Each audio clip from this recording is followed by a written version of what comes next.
right on the top of that. Nice clear white bead of caulking along there.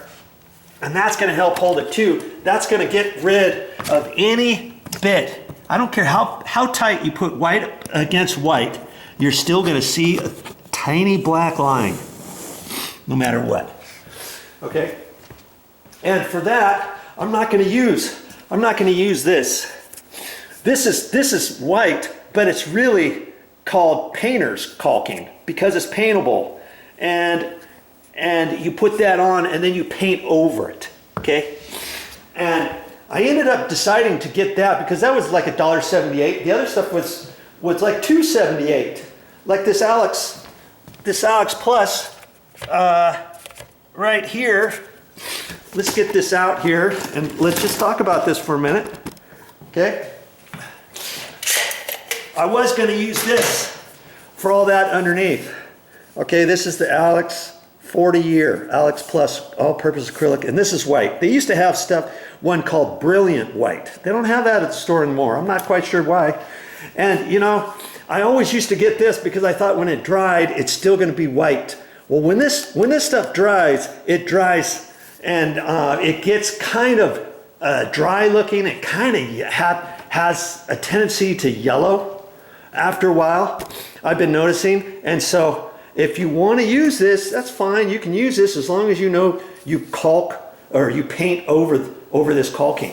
So if I'm painting over this caulking anyways, I thought, or in this instance, I'm not going to use this. I'm not going to use this in caulk because I'm not going to paint over it. Okay, and I thought, okay, I could use this to attach the quarter round to the wall, but why use this? This was like $1 more than this stuff over here.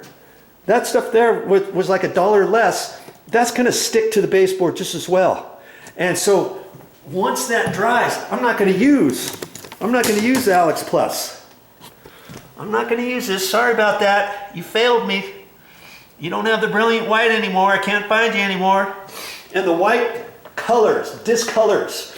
If I were to use this on the top edge, after a while, it's not going to be Brilliant White. It's not going to be white anymore. It's going to have a tendency to dry, flatten out, and it's not going to be a glossy color, and it's going to start discoloring. So I'm not going to do that. Well, I thought I would use this stuff here.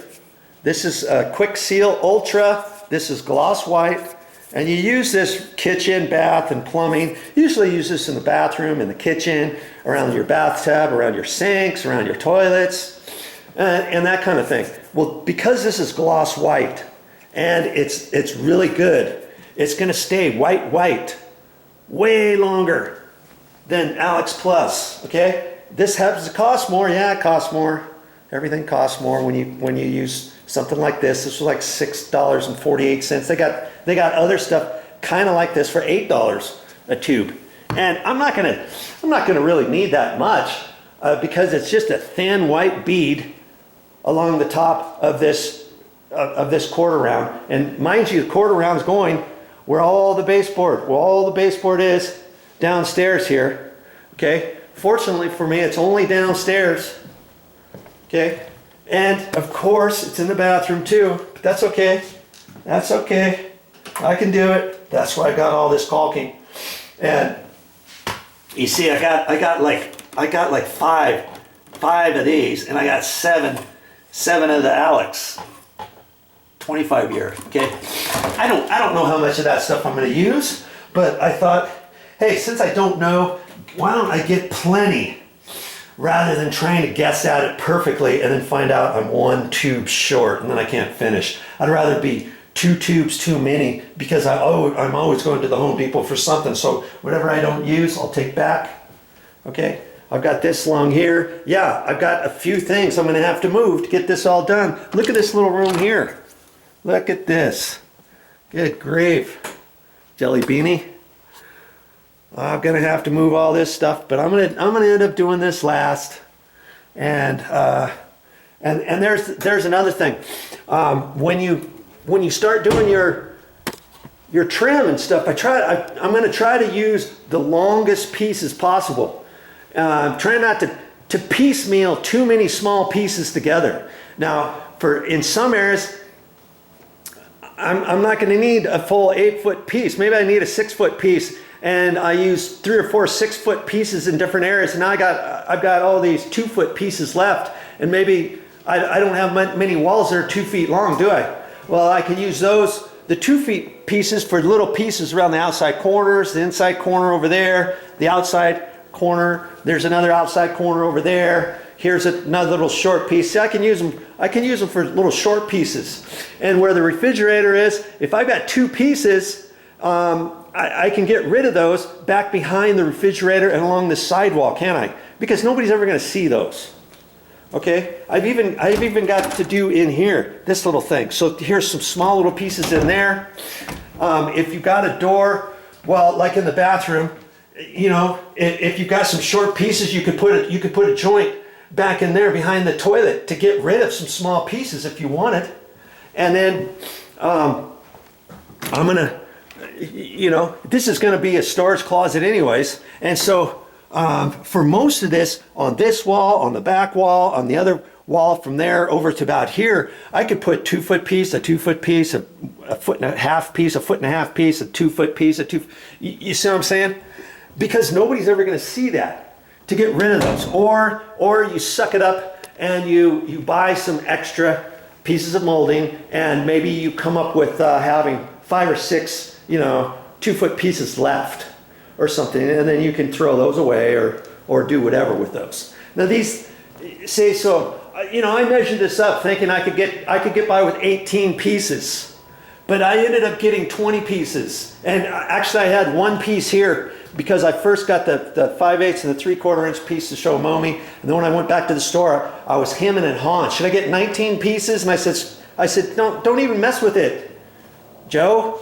Go ahead and get 20 pieces. I got 20 pieces, and I had 1 extra here, so I got 21 pieces. I got plenty to do all this, depending how many little short pieces I want. These pieces, you know, they didn't cost that much. They were like $5.27 each for these the 5/8 quarter round. And for some reason the 3/4 was almost like $2 more, and they didn't, you know, that was so popular they didn't even have it in stock, but it was like $2 more, and that's why it was $2 more, because everybody buys that. They don't really buy the 5/8, the 1/2 inch, the 3/8, and that kind of thing. So, you know, I thought, hey, let's just go with the 5/8. That way, the shoe is going to be not as big, not as overpowering for this type of baseboard. And incidentally, if you have 2-inch baseboard, 2.5 inch tall baseboard, maybe without the OG trim on the top, you know, kind of like this, maybe you might want to decide to use the 1/2 inch or something. And that all depends on a few other things, like how much do you have a gap? Now see, when they installed this flooring, a couple places they were short. See how they were short right up there? That's about 3/8 of an inch, a little less than 1/2 inch. So if I wanted to use the 3/8, I wouldn't have been able to use 3/8, because if that gap is bigger than 3/8, my quarter round's not going to cover. So, you know, I was pretty sure the 5/8 was going to work really good. There was only one place where when the guy installed it, he asked me, hey, what kind of base are you going to install? Can I leave this? Because he installed this piece here, and it was tricky for him to install this, the flooring underneath the door jamb and the baseboard at the same time and all that. When he came over here, this wall wasn't exactly square with his line. And see how big his gap is over here? Right there. And I measured that, and it's like a 1/16 under 1/2 inch. And so I could have used 1/2 inch throughout this whole thing. But the 5/8 is going to cover that fine. And so that I wanted to double check that, make sure. And, you know, there was a couple places, like, remember initially, this floor from here that way was carpet. And so when I tore it out, when they had installed the baseboard, then the baseboard in a couple areas went up kind kind of high. Right over here it's sticking up a little bit higher than in the areas where they had the wood planking flooring. And so, you know, I was thinking for that reason, I almost decided to get the 3/4 inch. Now see where the flooring is here? This floor is down, and we've got about 1/4 inch from here up to there, where when I put my 5/8 base, only 3/8 of an inch is going to be sticking on there with the caulking, right? But it'll work. It'll work. It'll be fine. It'll be fine. And so I'll have to, when I put the caulking on there, I'll just have to be careful and put it up towards the top and stuff. But it's going to look really good. It's going to look really good when I get done. And this is what you have to do whenever you install your baseboard. You always have to decide how are you going to do it. Because and mind you, the baseboard was existing before we did the flooring, because there was other flooring here. Now, if you were doing this from brand new scratch, what comes first, the chicken or the egg? What do? Do you install the baseboard first and then your flooring? Or would you install your flooring and then your baseboard? Or what? You're going to have to decide that with your flooring guy on what to do. Even if you installed your vinyl flooring first, and let's say it's free floating just like this one was, you'd still have to run it short of the wall on all around the edges. Okay, and then if you were going to install your tall baseboard, I don't care if you think you're going to install your tall baseboard over this without having any gaps, you're sadly mistaken. Okay, most floors just are not perfectly flat. You might have a dip in your floor, you might have a bulge in your floor, and your MDF baseboard, 6-inch tall baseboard, will only flex so much. If you have a dip in the floor, you can only push it down so far before you have to let it go. Or if there's a hump in your floor, or if there's a dip here and then it's straight, and then there's another dip and then it's straight, you know, what are you going to do? You're going to try to scribe it all in? You know, that doesn't really work too well either. And so that's why a lot of times on hardwood floors, tile floors, linoleum floors, stone floors, all that kind of stuff, you always, well, not always, but almost always see the quarter round. Obviously, you're not going to have quarter round or anything like that when you have carpet, because you're going to hold that up, then you're going to have carpet tack strip, and then the carpet is going to dive bomb underneath your bottom of your base board, okay?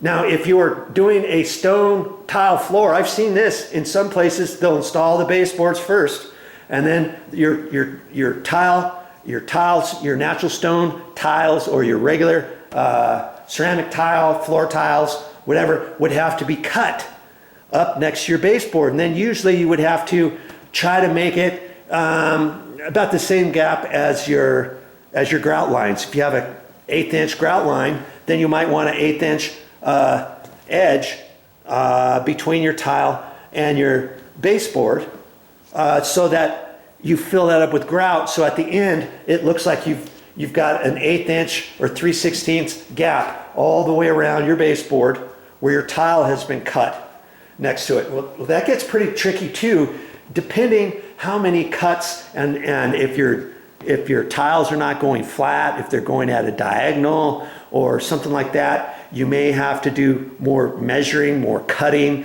I've seen that way though, and it looks really good if the tile guys want to spend that effort, and they're probably going to charge you more to do it that way. So you have to decide, you know, ultimately how you're going to do it. Okay? So that is going to be my project coming up, and I've got a few more things to tell you before this segment's over, so stick around. I've got a few more things to tell you on the install.